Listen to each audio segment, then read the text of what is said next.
आमचं channel subscribe करा आणि बेल आयकॉनवर क्लिक करून नवीन येणाऱ्या व्हिडिओचे नोटिफिकेशन्स मिळवा।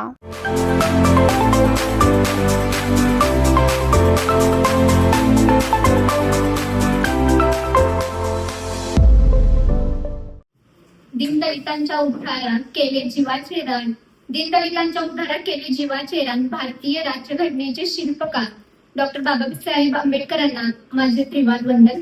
नमस्कार, मी अस्मिता साळी, इयत्ता 11वी कॉमर्सची विद्यार्थिनी। आज डॉक्टर बाबासाहेब आंबेडकर यांची जयंती असून मी माझे मत व्यक्त करीत आहे। कोण होते डॉक्टर बाबासाहेब आंबेडकर? कोण होते डॉक्टर बाबासाहेब आंबेडकर? चतुर्वर्ण व्यवस्थेच्या नावाखाली समाजातील बांधवांना अन्याय सहन करावा लागला। समाजातील बांधवांना अनेक व्यवस्थेच्या नावाखाली समाज बांधव वंचित राहिले, जे त्यांना हवे ते मिळाले नाही।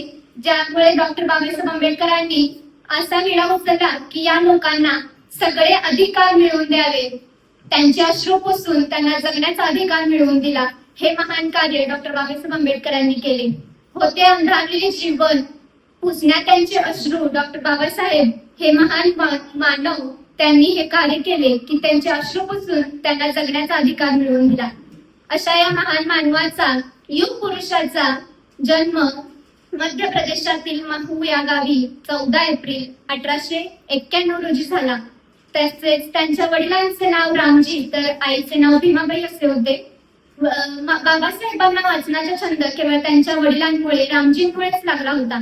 तो छंद त्यांना संविधान निर्मितीसाठी अत्यंत अद्वितीय ठरला, असे कोणी काही वावगे ठरणार नाही। बाबासाहेबांचे असे विचार होते की त्यांना माणसांच्या सहवासापेक्षा पुस्तकांचा सहवास अधिक प्रिय वाटे।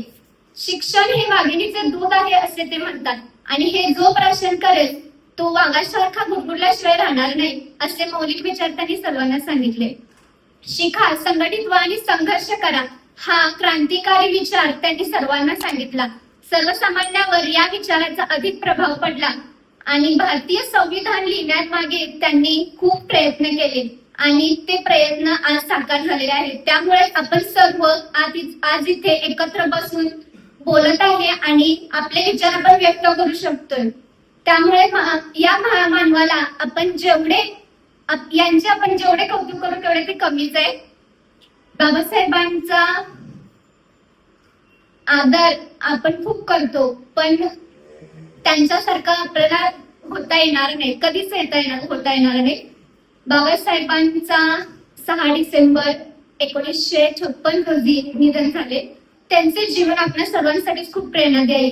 जगावं कसं, अन्यायाविरुद्ध लढावं कसं, संघर्षातून घडावं कसं, तसेच वादळात उभं राहावं कसं आणि शिक्षणातून आपलं स्वप्न साकार करावं कसं, हे बाबासाहेबांनी आपल्यालाच नव्हे तर संपूर्ण जगाला शिकवले आहे।